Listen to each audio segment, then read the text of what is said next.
All right. Hello, I am Kelly G. Loeb, the Community Engagement Coordinator for the KU Alzheimer's Disease Research Center, and I'm having a conversation with Julie Andrews in honor of, in support of One Day, One KU.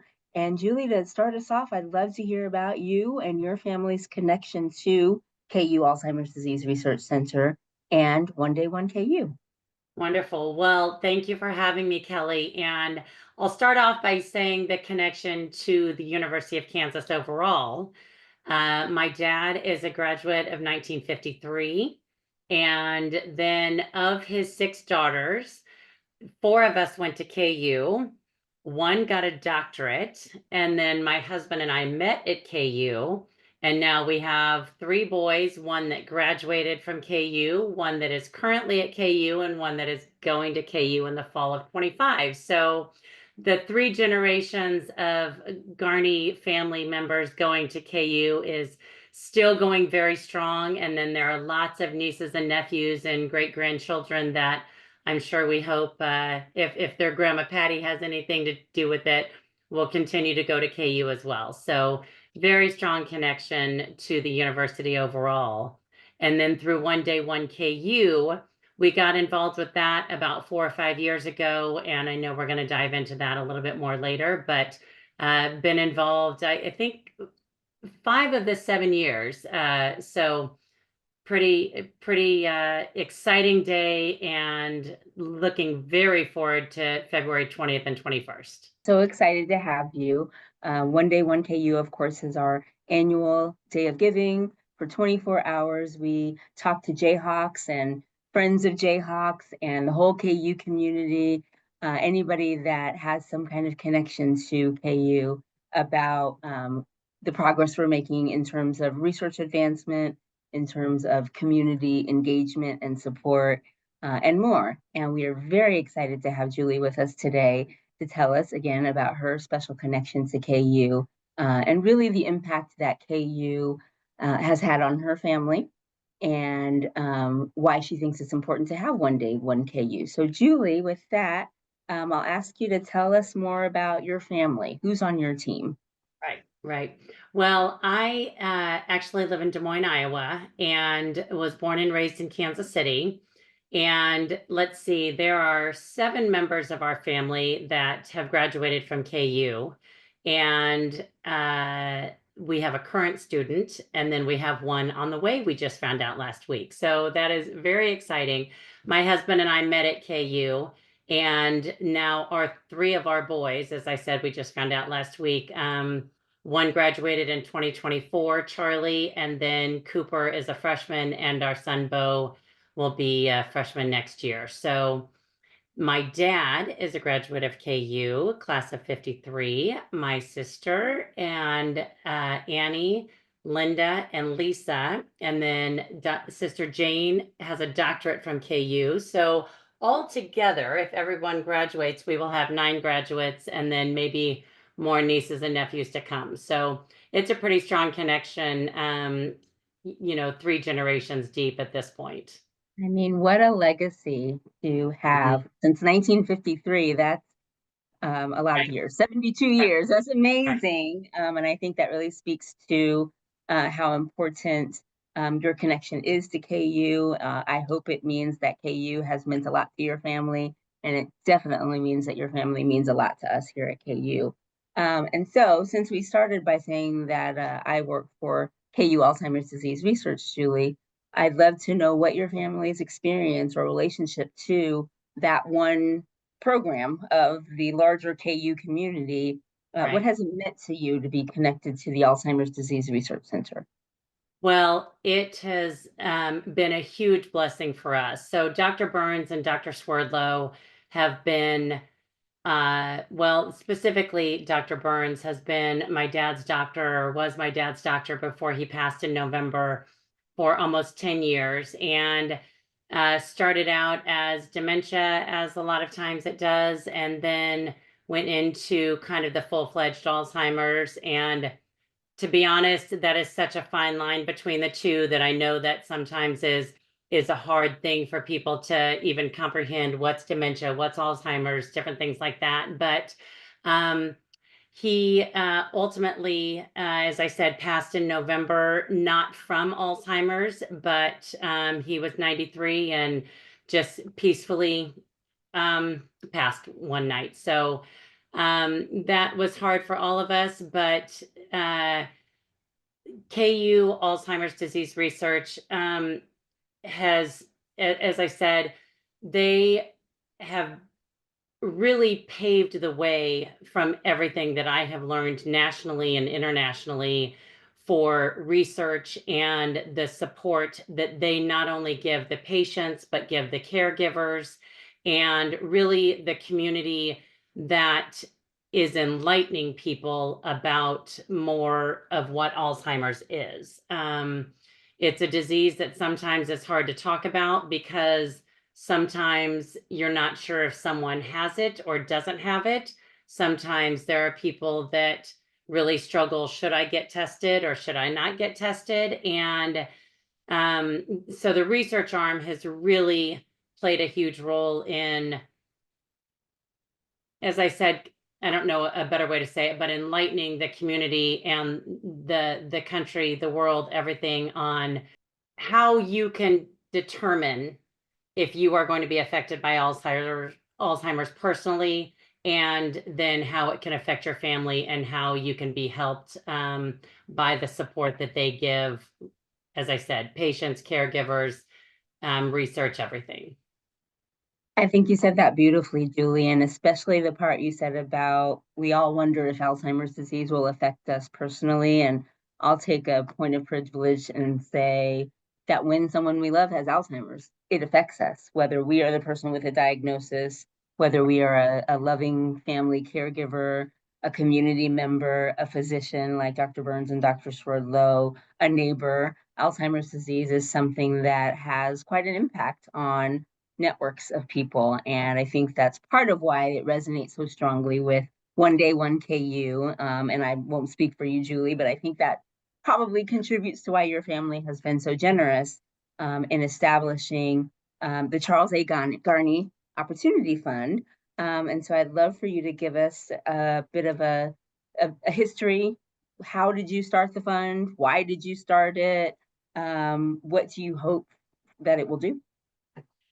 Well, when Dr. Burns and Dr. Swerdlow and members of KU Endowment came to us a few years ago to originally get my mom involved in One Day, One KU, first of all, huge kudos to them because anybody that knows my mom, if she says she's going to do something, she does not do it halfway. So, very, very good job on getting her involved. She was right in the middle of being the primary caregiver for my dad with Alzheimer's. And it was a combination of, first of all, them asking, and we'll get to that in a minute, of you have to ask, right? Um, and then secondly, we had another dear family friend that was very supportive and interested in getting involved at a high level as we were. And so that opportunity afforded us to start the Charles A. Garney Opportunity Fund. And it does have a name on it, which is a little unlike our family to put our name onto something like that, but it really has opened people's eyes to the connection and has allowed my mom to continue her efforts year after year. The generosity of the people that we know and the ones we don't even know has been amazing. So it really it started with two kind of two connections coming together, us and another friend that I will keep anonymous, but um that afforded us to start the foundation or the opportunity fund, and then it grows and grows and grows from there, That because of is course it all funnels down to the ADRC. okay. And that's actually a question I was going to ask you next, Julie. So when you set up this Charles A. Garney Opportunity Fund and you contribute to it and your family contributes to it, and then it sort of passes out, ripples out Yes. into other people contributing, perhaps through something like One Day, 1KU. What kind of impact does that have on you personally or as a family? And do you have any sense of how it might impact the community? Why is it important to give? Well, it's indescribable how it affects me personally and our family. It truly is, whether it's $5 or $1 million, it never ceases to amaze me the people that care enough to help make an impact for this important cause. And One Day 1KU is a perfect example, and huge kudos for doing it from noon to noon this year as opposed to midnight, because I do think that that will make a big difference and have a profound effect. But it allows people to get involved at whatever level they can to then help research, help spread the word, help caregiver support. And for our family in particular, that was everything. People would always ask, "How's your dad? How's your dad?" Or would ask my mom, "How's Charlie doing?" And really, my first question was, we are blessed. My dad was great. He was a very happy Alzheimer's. He was peaceful. So I always wanted people to ask about my mom and how's my mom doing. And because the caregiver, in so many instances, is the one that is taking the burden, because Alzheimer's a lot of time is just a state of mind that doesn't allow you to remember if things aren't great or aren't perfect. So um, that anytime someone gives, that affects our family, but then it affects every family that is dealing with Alzheimer's, that has the potential to deal with Alzheimer's. And then, of course, that trickles down to families go to communities, communities go to states, and on down the road. Absolutely. And I think you really highlighted such a tender piece of what happens on in a family that's experiencing one of the dementias like Alzheimer's or Lewy body dementia or frontotemporal dementia. We know that there are more than 70 different kinds of dementias, and they have lots of things in common and lots of things that are different. But I believe it's fair to say each family feels that sense of change of I didn't ask for this. Right. We don't currently have a cure for this. We don't have a prevention for this.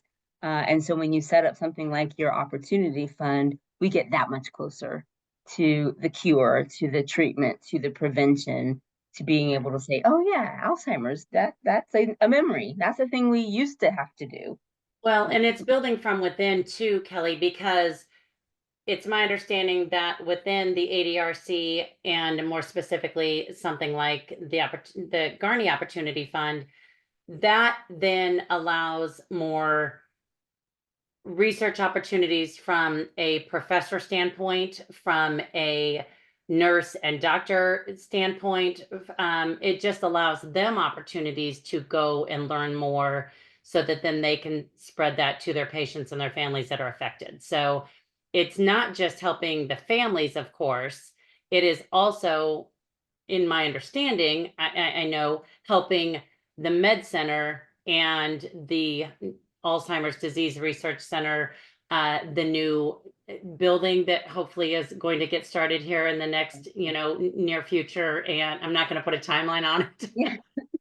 I've learned better on that, but it really, it's funds like this and One Day 1KU and any type of efforts towards the ADRC are helping every side of the track. I think that's absolutely it. And I will co-sign that by saying I know Dr. Burns is pretty affirmative about telling us that the cure for this disease is going to come from clinical research. It's Yes. going to be because people give generously, whether it's financially giving or giving of their time to come to one of our clinical research sites and let us learn from their life experiences, and all of those resources and results put together are going to lead us to the cure for this disease. And to put it very plainly, we cannot do that without Right. support like yours and the support that your family so kindly gives. And so that's another reason that One Day 1KU is so beneficial and so important to us. Those 24 hours every year are really priceless. Right. Julie, is there anything else that you want folks who see our conversation to know about your family or this call to action? There are so many different ways to give. Mhm. And you can give online, you can give through any type of link, whether it's on your phone or your computer, or to call in, or if anybody ever has any questions, there are so many resources available through you all, through endowment, through that day. So if anybody ever has, any problems troubleshooting getting that donation in, that there definitely are resources available. But I'm trying to think of one way to just kind of wrap it and put a bow on it. But um I also would like to, in some way here, give a huge shout out to my mom, because the amount of time and energy and effort that she puts into this day is truly unbelievable. And I'm sure there are others, so I can just speak for her, but I think she's sent out over 500 letters with personalized notes on every single one of them.